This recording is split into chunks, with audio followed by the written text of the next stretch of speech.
Hello students, welcome back to your English class. Today we are going to study the very first chapter from your English supplementary reader book, An Alien Hand, and the title of this chapter is The Tiny Teacher. What is the meaning of tiny? Tiny means small. Teacher means, as you know, the person who teaches. So in this chapter we're gonna learn some very important lessons and we'll get the inspiration through ants' lives.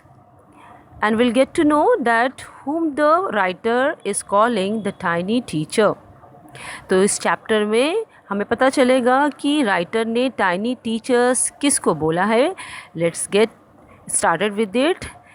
Though so very small, the ant is unbelievably intelligent and hardworking. Among the various kinds, the commonest ant is black or red. Ants live in comfortable homes called anthills. तो इस chapter में tiny teacher writer ने ants को बोला है. Ants means चींटियाँ, क्योंकि आपने देखी होगी चींटियाँ बहुत छोटी छोटी सी होती हैं और ये बहुत ही ज़्यादा हार्ड वर्किंग होती हैं, मेहनती होती हैं, इंटेलिजेंट भी होती हैं, वाइजेस्ट होती हैं ये. और इनमें जो सबसे कॉमन पाई जाती है, मीन साधारण तौर पे जो जनरली पाई जाती हैं वो ब्लैक और रेड कलर की होती हैं और ये बहुत ही कंफर्टेबली अपने घरों में रहती हैं, जिनको एंट हिल्स बोलते हैं. Name the smallest insects you have seen. The wisest. Is it the fly? No, it is not. Is it the mosquito? No, not the mosquito. Then it must be the worm. No, none of these. It is the ant, the commonest, the smallest, but the wisest insect. तो first paragraph में writer ने हमसे ही question किया है कि सबसे छोटे insects को आपने देखा है और उनमें से सबसे वाइजेस्ट यानी बुद्धिमान कौन है. जो सबसे छोटा इंसेक्ट हो और सबसे ज़्यादा बुद्धिमान भी हो. क्या वो मक्खी है, फ्लाई है? नहीं, वो नहीं है. क्या वो मच्छर है? नहीं, वो भी नहीं है. तो फिर क्या कोई वो वॉर्म है, मीन्स ज़मीन में रेंगता हुआ जो कोई कीड़ा है? नहीं, इनमें से कोई भी नहीं है. बल्कि जो सबसे स्मॉलेस्ट, सबसे छोटा और वाइजेस्ट इंसेक्ट है वो है एंट यानी कि चींटी. और इनको जनरली सबसे स्मॉलेस्ट और वाइजेस्ट इंसेक्ट माना गया. The story of an ant's life sounds almost untrue, but people have kept ants as pets and have watched their daily behaviour closely, so we know a number of facts about this tiny hard working and intelligent creature. तो जो life होती है, means life style जो होती है ants की, वो इतनी इंस्पायरिंग होती है कि वो ऑलमोस्ट अनट्रू होती है बिलीव करने के लिए. Means it's too good to be true. और लेकिन कुछ लोगों ने एनिमल्स एंट्स को एक पेट की तरह रखा और उसको बहुत ही क्लोजली वॉच किया, ऑब्ज़र्व किया और उनके बिहेवियर को ऑब्ज़र्व किया और इस तरह से उनके बारे में बहुत सारे फैक्ट्स पता किए कि वो उनकी लाइफ स्टाइल कैसी होती है, वो कैसे जीती हैं, या उनकी जो सोसाइटी होती है, मीन्स एंट्स के जो सोशल सर्किल होता है वो कैसा होता है, उनके बीच काम कैसे होता है. तो इन सब के बेसिस पे उनके ऊपर सारे फैक्ट्स को फाइंड आउट किया गया है कि वो बहुत हार्ड वर्किंग होती है, इंटेलिजेंट क्रिएचर्स होते हैं. And ants use its feelers और antenna to talk to other ants by passing messages through them. Watch a row of ants moving up और down the hill. Each ant greets all the other coming from the opposite direction by touching their feelers.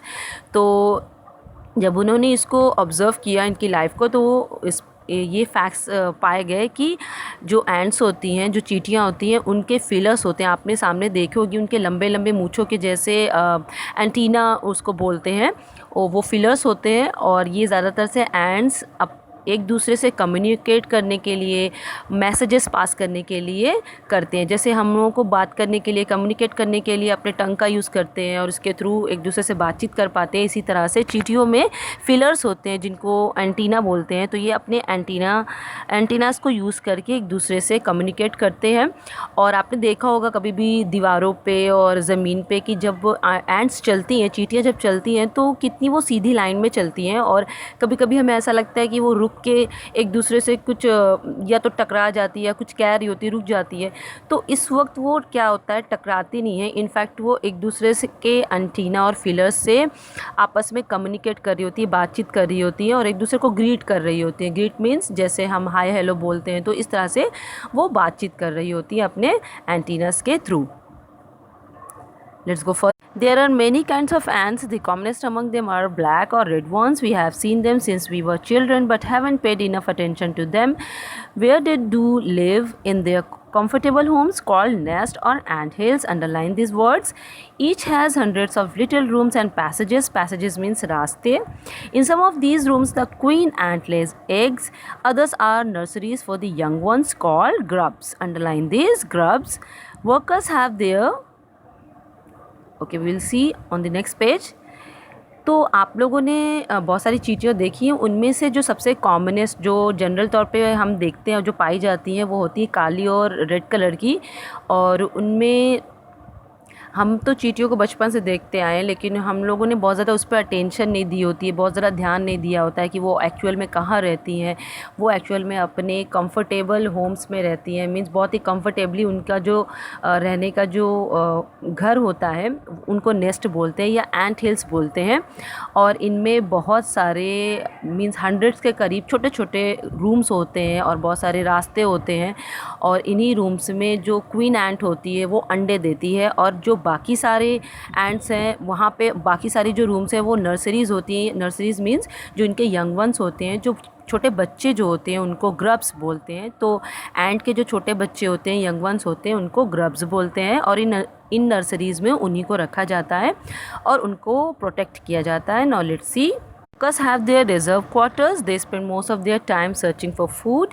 Some rooms serve as storehouses for this food. Soldiers have separate barracks. No worker has ever tried to live in a soldier's house. No soldier has ever gone out searching for food. No worker or soldier or cleaner has ever harmed a grub. So you see, an ant's life is very peaceful. Each does its share of work intelligently and bravely and never fights with other members of the group. तो इन nurseries में जो young ones को रखा जाता है, जो workers होते हैं इनकी सोसाइटी में, सब सारे चींटियों के जो ड्यूटीज़ होती हैं, जो काम होते हैं वो डिसाइडेड होते हैं और वो अपने अपने काम को बहुत अच्छे से ऑनेस्टी के साथ करते हैं। तो जो वर्कर्स होते हैं उनके रिजर्व्ड क्वार्टर्स भी होते हैं। एंट हिल्स जो इनके घर होते हैं, नेस्ट होते हैं, एंट हिल्स होते हैं जिनको बोलते हैं। तो वहाँ पे अलग क्वार्टर्स भी होते हैं वर्कर्स के जो काम करते हैं। और वो ज़्यादातर से अपना जो टाइम होता है वो खाना जुटाने में या खाने को कहाँ से सर्च करना है, ढूंढ कर लाना है, उनमें अपना टाइम स्पेंड करते हैं। कुछ रूम्स ऐसे होते हैं जिनमें ला के फूड्स को रखा जाता है। आप you must have seen many of the times that ants are walking along with the grain, holding grain in their hands। तो आपने बहुत बारी देखा होगा कि जो अनाज के दाने होते हैं वो एंट्स ले जाती हुई। तो ये सारे जो है वर्कर्स ये काम करते हैं और वो एक रूम होता है वहाँ पे छोटा, और वहीं पे जाके ये सारा स्टोर करते रहते हैं, उसको जमा करके रखते हैं। Some rooms are serve as storehouses for this food. तो जो दूसरे सोल्जर्स हैव सेपरेट बैरक्स, और सोल्जर्स जो सैनिक होते हैं इनके जो चींटियों के जो सैनिक होते हैं उनके लिए सेपरेट रूम्स होते हैं। और जो भी वर्कर्स होते हैं वो किसी भी सोल्जर्स के यानी कि सैनिकों के घर पे, सिपाहियों के घर पे नहीं जा सकते और नहीं जाते हैं। और जो सोल्जर्स होते हैं वो कभी भी खाने की तलाश में नहीं जाते। तो इस तरह से, और जो क्लीनर होते हैं वो जो सोल्जर्स होते हैं वो कभी भी किसी भी ग्रुप को यानी यंग वंस को कभी भी कोई हार्म नहीं पहुंचाते हैं, कोई चोट नहीं पहुंचाते हैं।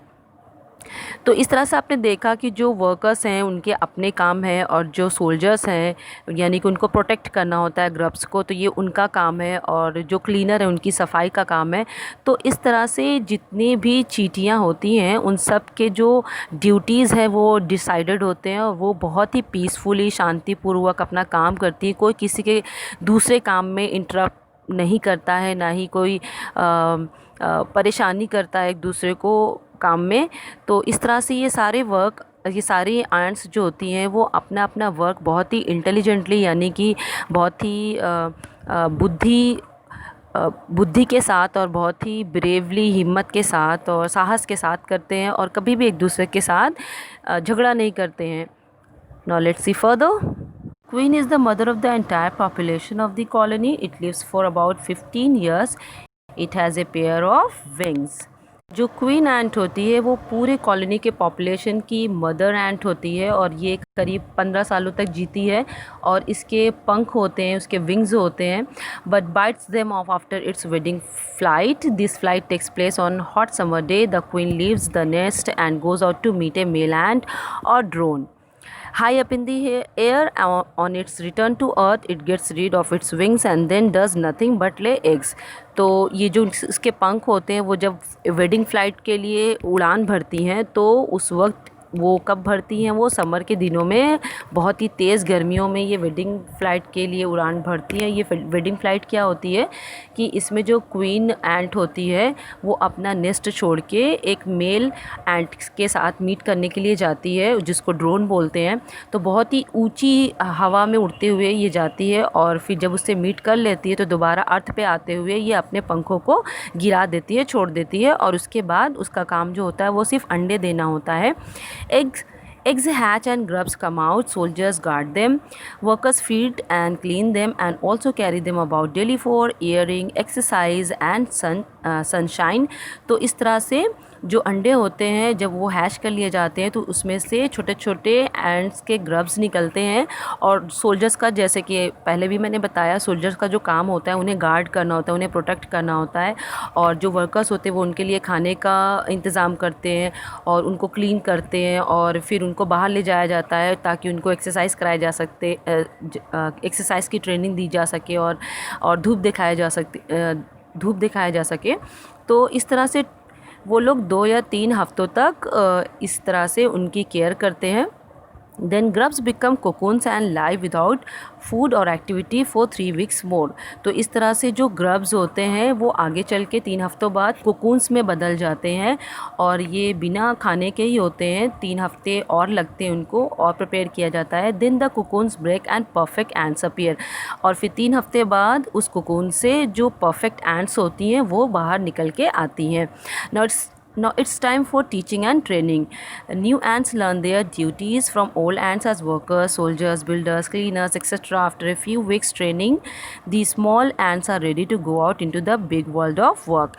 तो इस तरह से जब छोटी चींटियाँ निकल आती हैं ग्रब्स में से जब 3 हफ्तों बाद तो उनको ट्रेनिंग दी जाती है और जो पुरानी चींटियाँ होती हैं वो जैसे वर्कर्स हैं, सोल्जर्स हैं या बिल्डर्स हैं तो वो उनको सारे काम सिखाए जाते हैं. इस तरह से जो सीनियर आप कह सकते हो जो एंट्स होती हैं वो यंगर वंस को अपनी सारी ड्यूटीज़ समझा दी जाती है और फिर उनकी ट्रेनिंग के बाद वो बाहर की दुनिया में जाने के लिए रेडी हो जाती हैं. And ant hill is a home not only for ants but also for some other creatures as like beetles, lesser breeds of ants and green fly. Why do ants want these alien creatures to live in their nest? For several reasons. Some give off smell pleasant to the ant sense. तो जो एंट हिल होते हैं, जैसे कि जो चींटियों का घर होता है उसको एंट हिल बोलते हैं, वो सिर्फ चींटियों का ही घर नहीं होता है बल्कि कुछ दूसरे जो क्रिएचर्स हैं उनका भी घर होता है, जैसे कि बीटल्स हैं या उन्हीं चींटियों की जाति में से, उनकी ब्रीड्स में से ही कोई दूसरी चींटी या ग्रीन फ्लाई जिसको बोलते हैं वो लोग भी उसमें रहते हैं. और ये चींटियाँ उनको अपने घरों में क्यों रहने देती हैं, जिनको हम एलियन बोलते हैं. एलियन मीन्स जो बाहर से आया हुआ क्रिएचर हो उसको हम एलियन बोलते हैं सिंपली. तो ये एलियन क्रिएचर्स को अपने घरों में क्यों रखती है नेस्ट में? बहुत सारे रीज़न्स हैं उसके. कुछ तो बहुत अच्छी स्मेल्स देते हैं जिससे अच्छी फ्रेगरेंस आती है, जिनको एंड सेंसेस कहा जाता है, उनको रखती हैं इस रीज़न से. Others give sweet juices and some are just pets or playthings like cats and dogs to human beings. The green fly is the ant's cow. The ants train it to give honeydew like milk with a touch of their antenna. Their milk is just as we milk the cow. तो दूसरे कुछ reasons ये हैं कि उनमें से कुछ जो एलियन क्रीचर्स होते हैं उनके एंटिल में वो स्वीट जूस प्रोड्यूस करते हैं और कुछ जैसे कि इंसान, जैसे हम ह्यूमन बींग्स पेट्स डॉग्स रखते हैं, पेट्स कैट्स को रखते हैं, पालतू जानवर रखते हैं, उसी तरह से वो भी अपने घरों में कुछ पेट्स को रखते हैं. जैसे कि ग्रीन फ्लाई जो होती है वो उनके लिए काऊ का काम करती है, मीन्स वो उनसे वो दूध लेते हैं, उनसे एक हनी ड्यू जैसा, जिसको मिल्क के जैसा एक होता है सब्सटेंस, उससे मिलता है उनको और वो उनके एंटीना के थ्रू उसको ये मिलता है.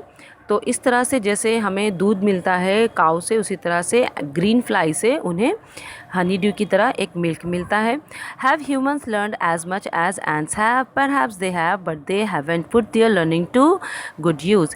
They may still learn a few things from this tiny teacher: hard work, sense of duty and discipline, cleanliness, care for the young ones, and above all a firm loyalty to the land where they live. तो last paragraph बहुत ही important है. इसमें writer ने हम human being से ये पूछा है कि क्या हमने आंट्स की लाइफ को देख के उनसे कुछ सीखा. शायद हाँ, बहुत कुछ सीखा, लेकिन उसको अच्छे से हमने यूटिलाइज़ नहीं किया, क्योंकि अभी भी हम लोगों को बहुत कुछ सीखना बाकी है. उनसे हमें इंस्पिरेशन लेना चाहिए, मोटिवेशन लेना चाहिए कि जिस तरह से एंट्स में हम देखते हैं कि वो बहुत ही डिसिप्लिन लाइफ जीते हैं और बहुत ही पीसफुली जीते हैं. उन जैसे वो लोग बहुत हार्ड वर्क करते हैं, तो हमें भी अपने लिए ये सोचना चाहिए कि जितना हम हार्ड वर्क करेंगे उतना अच्छा है. और हमारे अंदर भी सेंस ऑफ ड्यूटी होनी चाहिए, जैसे कि चींटियों में पाई जाती है. हमारे अंदर भी डिसिप्लिन होना चाहिए हम सब के बीच में, जैसे चींटियों में होता है. और क्लीनलीनेस हर चीज़ के लिए, और दूसरों के लिए देखभाल जैसे वो यंग वंस की करते हैं. और सबसे ऊपर लॉयल्टी होनी चाहिए जहाँ से हम बिलोंग करते हैं, विच मीन्स हमें पैट्रियोटिक होना चाहिए. जिस लैंड पे हम रहते हैं, जिस ज़मीन पे हम रहते हैं, उसके प्रति हमें वफ़ादार होना चाहिए, लॉयल होना चाहिए. तो क्योंकि हमें इतना सब कुछ सीखने को मिलता है एक एंड से, एक चींटी से, तो इसीलिए राइटर ने उसको एक टाइनी टीचर बुलाया.